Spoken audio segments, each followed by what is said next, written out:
What are your views regarding Erdogan, the president of Turkey, converting the Hagia Sophia from the status of a museum to that of a mosque? There are two questions asked by the brothers.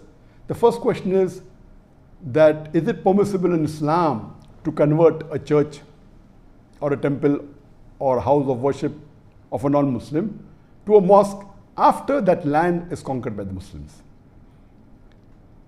The reply to this is yes.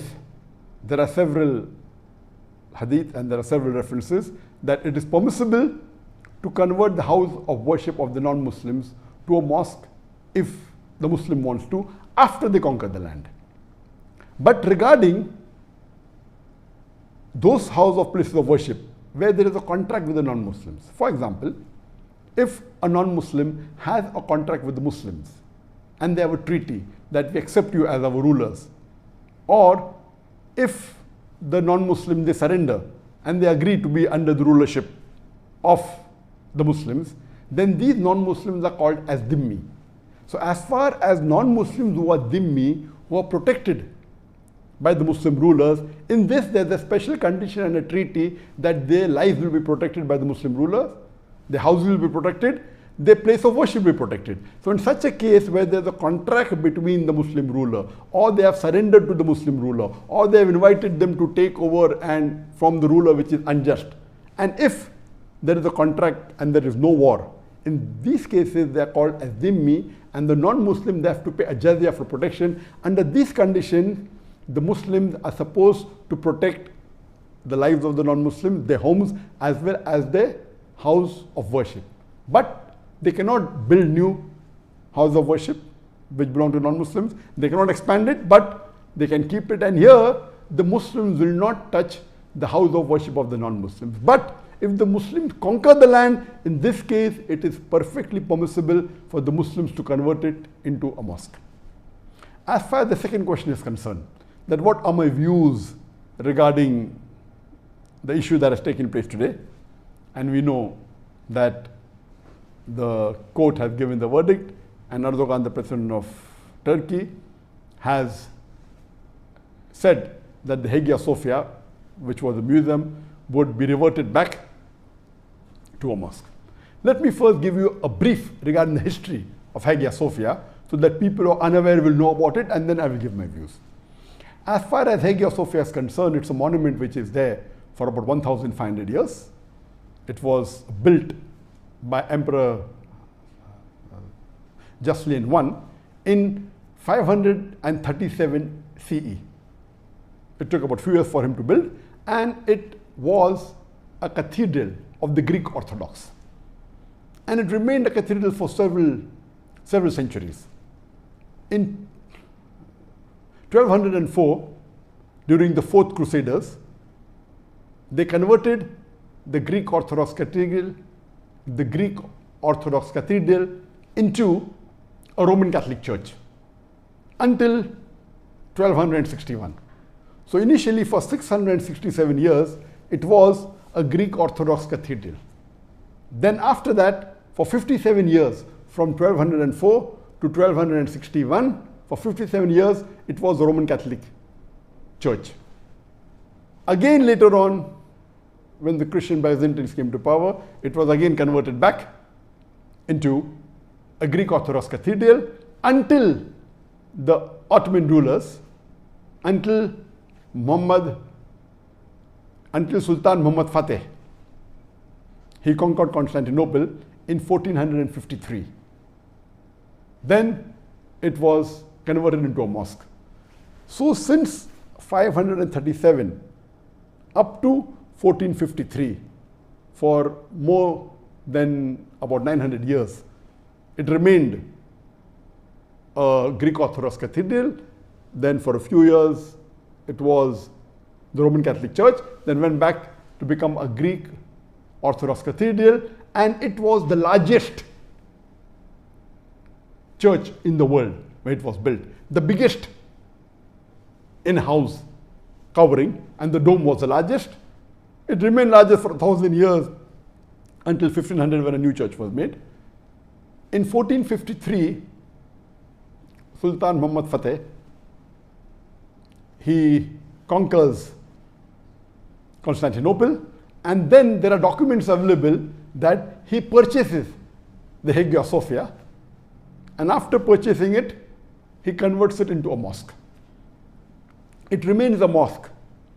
Can I have a glass of water, please? It remains a mosque till 1931, until Mustafa Kemal Ataturk, when he takes over Turkey and he declares it as a secular state. For 4 years it was closed, and he passes a verdict in 1934 that the mosque should be converted into a museum. And since 1935 till today, 2020 July, that's 11th of July, it remained a museum until today. And all these years, for about 85 years, there were many cases saying that why is the Hagia Sophia a museum? Because Ataturk declared it that this is a sign of secularism, that we want to make it into a museum, it will not be a church, will not be a mosque. And since that, there were many cases that have been filed that it is wrong that it was converted into a museum.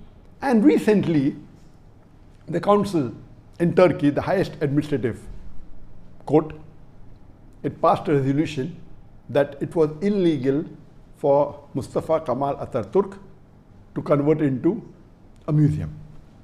And today, mashallah, the court of Turkey has given a verdict and has said that it was illegal for Ataturk to convert it into a museum. And alhamdulillah, Erdogan, after the court verdict, he signed a resolution that this structure, Hagia Sophia, which was earlier a church, then became a mosque, then a museum, it will be transferred from the Department of Tourism and it will go to the Department of Religious Authority of Turkey. Now this has created a lot of controversy, and today if you read the newspapers and the media, they are disagreeing with the decision taken by Turkey, by the Turkish government, by Erdogan, and you find right from USA, Trump, Russia, Greece, all of them condemning it is wrong, UNESCO, many non-Muslim organizations, and you find the media that they disagreed, they have been threatened and said it is wrong. But the saddest part, what I read in the media, that there were many Muslim countries and many so-called Muslim dais and Muslim scholars from the Western country said what Turkey did and what Erdogan did is wrong.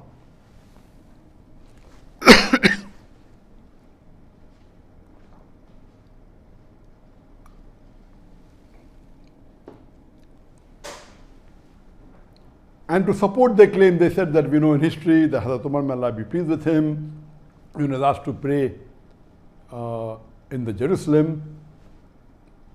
He did not pray. He said if he prays there, people will make a mosque, and then he prayed somewhere else, and the Masjid Aqsa was made. And all this is about how we encourage and have a relationship. And they quoted the verse of the Quran, Surah Hajj, chapter 22, verse number 40, saying it is not permitted to destroy the synagogues or the church, and Quran is against it. And I was shocked to read the views of many of the Muslim guys from the Western countries and from the Arab world, saying it is wrong. What are my views regarding what Turkey did is correct or not, or what Erdogan did is right or wrong? As far as my views are concerned, the hadith quoted and the incidents quoted by the Muslims regarding Hazrat Umar, may Allah be pleased with him, that he did not pray and he prayed somewhere else, and there were treaties between Muslims and others that your lives are safe and your places of worship are safe and Muslim will not enter your places of worship. All these references are when there is a treaty between the Muslims and the non-Muslims. As I mentioned in the first answer to the first question, that can a holy place, a church or a temple, be converted to a mosque? after it is conquered? The answer is yes. Only if there is a treaty between the Muslims and the non-Muslims, or if the non-Muslims surrender, or they are dhimmis, non-Muslim living in the rule of the Muslim ruler, under the law of the Muslim rule, Islamic rule, that is the only condition where the Muslims give them security and they are paying a jizya. As far as when the Ottoman rulers, when they conquered Constantinople, it was a conquest. It was a war. So it is wrong to give examples of a treaty between the Muslims and non-Muslims and say that same way Turkey should manage it. It's totally wrong. So if there is a conquest, if there is a war, and if the Muslims rule, and this is a common law all over the world, we find so many non-Muslim rulers, when they conquer the land, they occupied the mosque. Many of them demolished the mosque. You have example of the Crusaders. The best example is Spain. There were hundreds of mosques and most of them were either converted to churches, or they were made into museums, or they were destroyed. Hardly you find there was not a Muslim who could openly give the azan. Why don't people object to that? So this was a normal law that once you conquer, that becomes your land. So once it becomes your land, you have a right to do what you want to do. Later on, after World War I, World War II, then the Geneva Convention, all that is later on. So before that, the rule was once you conquer a land, it becomes part of your land and you can do what you feel is right. So based on that, this was a conquest done by Sultan Muhammad Fateh. And in a conquest, they have a right to keep the house of worship, to convert into a mosque. It is a right, and you find several examples. In fact, if you read the hadith of the Prophet ﷺ, I'll give you one incident which was, I don't want to give it, but to reply to these Muslims who are attacking Turkey and attacking Erdogan, that if we read the seerah of the Prophet, if we know in the seerah of the Prophet, when Muhammad ﷺ migrated to Medina and later on he came back to Makkah, during Fateh Makkah, what did he do? When he came back with about 10,000 Sahabas and it was a victory, the first thing he did was he went to Kaaba, which was the house of worship of the non-Muslims. There were 360 idols in Kaaba. He went in the Kaaba and recited the verse of the Quran from Surah Isra chapter number 17 verse number 81, which says that وَقُلْ جَعَلْ حَقْ وَزَاقَ الْبَاطِلِ إِنَّ الْبَاطِلَ كَانَ زَهُوقًا. When truth is hurled against falsehood, falsehood perishes. For falsehood is by its nature bound to perish. وَقُلْ جَعَلْ حَقْ وَزَاقَ الْبَاطِلِ إِنَّ الْبَاطِلَ كَانَ زَهُوقًا. When truth is hurled against falsehood, falsehood perishes. For falsehood is by its nature bound to perish. And he destroyed all the idols. Imagine today, if the non-Muslims object and say, what he did is wrong, will the Muslims agree to them? It was a house of worship of the non-Muslims, right or wrong? Yes. But it was a conquest, though it was a bloodless conquest, it was an easy thing. Once they ruled the land, they destroyed the idols. And that is in Islamic history. So do you mean to say what Prophet Muhammad did is wrong? And many may not be aware that Makkah is also mentioned in the Bible. If you read the Bible in the book of Psalms, chapter number 84, verse number 5 to 7, it says, blessed are those people who travel to the valley of Bakkah. And the same Bakkah, the word is also mentioned in the Quran, in Surah Imran, chapter number 3, verse number 96, which says the first place of worship, the first house of worship of Allah was Bakkah. Same word what the Quran mentions for Makkah, Bakkah, is also mentioned in the Christian Bible. Imagine today the Christians say that Makkah belongs to the Christian and the Muslims should give it to them. Will the Muslims believe? Will the Muslims agree? And the answer is no. Imagine someone comes with a bright idea that let us convert the haram into a museum.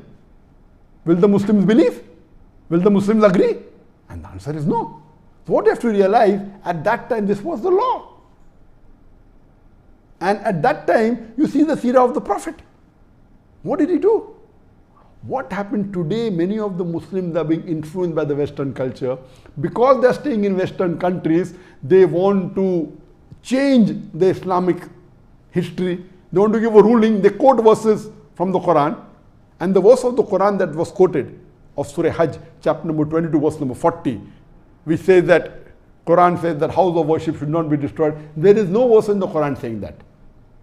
It is a misunderstanding. If you want to know the real context, start from verse number 1 before. Surah Hajj, chapter number 24, verse number 39 says that you are permitted to fight against those non-Muslims who have done wrong. And Allah will aid you and protect you. This is the first verse of the Quran giving permission for the Muslims when they migrate from Makkah to Medina to fight against the non-Muslims. First verse. Then verse number 40 of Surah Hajj, chapter number 22 says that, and those who leave their homes because they say that our Lord is one, Allah is one. And it continues that if Allah wouldn't have checked one force with the other, then the churches and the synagogues and the mosques where the name of Allah is taken would have been destroyed. It doesn't say that it is not permitted to destroy. It's telling that Allah subhanahu wa ta'ala, number one, it's telling it is giving permission for the Muslims to fight against the non-Muslims who have done wrong, who have done transgression. And then it says that those Muslims who leave their home because they believe in Tawheed, believe in one God, Allah is there to protect you. And then it says, if Allah wouldn't have checked one group against the other, then the places of worship, like the synagogue, like the church, like the mosque, would not have, that would have been destroyed. Giving an indication, doesn't say that you cannot destroy. For knowing the real meaning, go to the tafasir.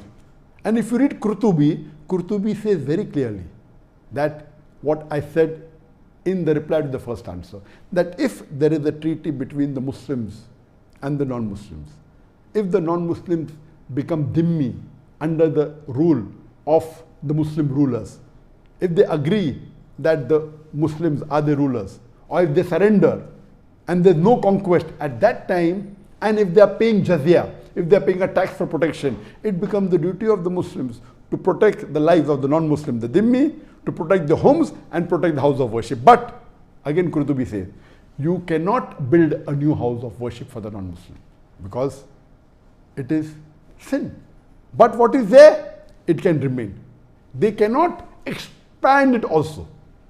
So if there is a treaty, or if the non-Muslims have surrendered, in this case, yes, you cannot occupy it, you protect the house of worship, but cannot build a new one, cannot expand it.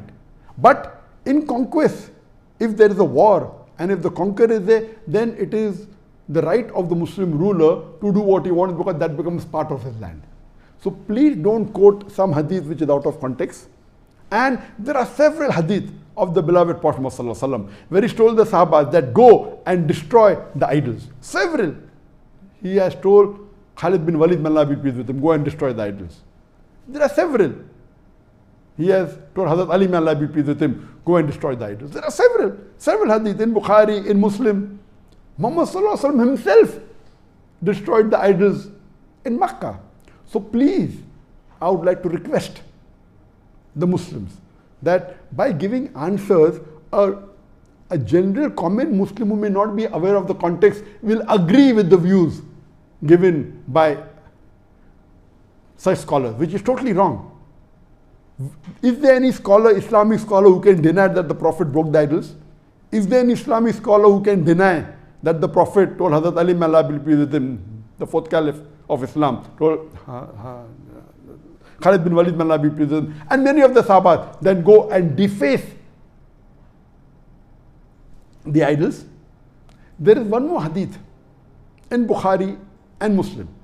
It's mentioned in Sahih Bukhari, hadith number 320, as well as Sahih Muslim, hadith number 2476, where Jarir ibn Abdullah, may Allah be pleased with him, one of the Sahabas, he says that the Prophet, peace be upon him, he called me and he told me that, will you relieve for me the Dhul Khalsa? What is Dhul Khalsa? Dhul Khalsa was the place of worship of the non-Muslims in Yemen. It was also called the Kaabatul Yaminiya. Kaabatul Yaminiya means the Kaaba of the Yemen. And in it there were idols. He said, will you do a favor for me? Will you leave it? Will you destroy it for me? Then Jarir ibn Abdullah, may Allah be pleased with him, he takes with him 150 horsemen and he goes and burns down that house of worship. So it's a hadith, a Sahih hadith in Bukhari and Muslim. I don't want to tell this, but it is there. That means the Prophet commanded not only to destroy the idols, he even asked them to destroy the place of worship. So when the Muslims are conquering and when they rule that land, it is permitted even to destroy the place of worship. Now this, if you say Quran says you should not destroy churches and synagogues, how did the Prophet do? You think the Prophet went against the Quran? The context is wrong. That is when there is the treaty between the Muslims and the non-Muslims, when they are dhimmi, when they are under the rule of the Muslims. But generally, it is a fard to destroy the idols if the Muslim conquers a land. And if there are idols, it becomes a fard. And you have several examples of Sahabas doing that. It is umpteen number of hadiths are there. So to try and misguide telling that it is not permissible is totally wrong. But destroying the temples or the house of worship is not a fard, but if required, if it's causing a problem for the Muslim ummah, the Prophet has commanded that. So how can you say it's not permitted? So what I would like to say, that many a times Muslims living in the Western country, or even some of the Muslims in the Arab land, trying to be soft to the non-Muslims and trying that they are the one who will support them, they are the one who are going to fund them, etc. They are going to protect them. Many a time they give verdicts which is against the Quran and the Sunnah. Be careful. If we are going to go against our Muslim brother, the Erdogan, the president of Turkey,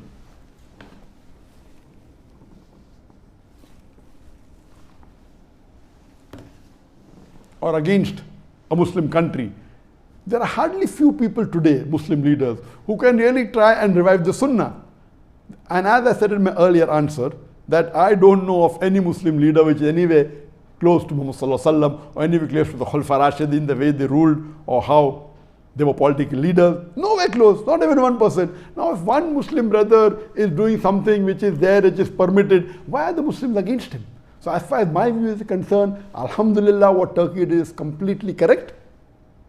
And if you agree that they are wrong, you actually, if you agree that Muhammad Fateh Sultan, he purchased the mosque.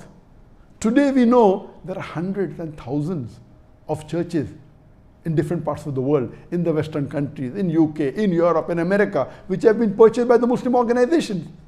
If you say that after you purchase you can't make it into the mosque, that means the Muslim living in the Western country will have to give up all these mosques back to the church. If few centuries back, Emperor Sultan Muhammad Fateh purchases, buys with his own money, and that was one of the reasons. So here we're not talking about conquest, it is purchased. We're not talking about war. It's permitted after war you can convert it. Here he purchased it. There are documents. So the court in Turkey said, seeing as the documents, if there was a case filed, that what right does Kemal Ataturk have to convert it into a museum? The highest authority in Turkey, it's a legal verdict, said what is done by Ataturk is wrong. Now why, what is bothering USA or Russia or Greek? How can they object? How can they interfere in the personal affairs of Turkey, a Muslim country? And why are the other Muslims supporting the non-Muslims? It is totally wrong. As far as I am concerned, whatever Turkey did is correct. It is permitted in Islam. It is mustab, alhamdulillah. It was a mosque for several years. It was purchased. If I don't support them now, I'll have to tell all the thousands of mosques in the European country and in USA and in Canada, which have been purchased from the church authorities, even they have to give them up.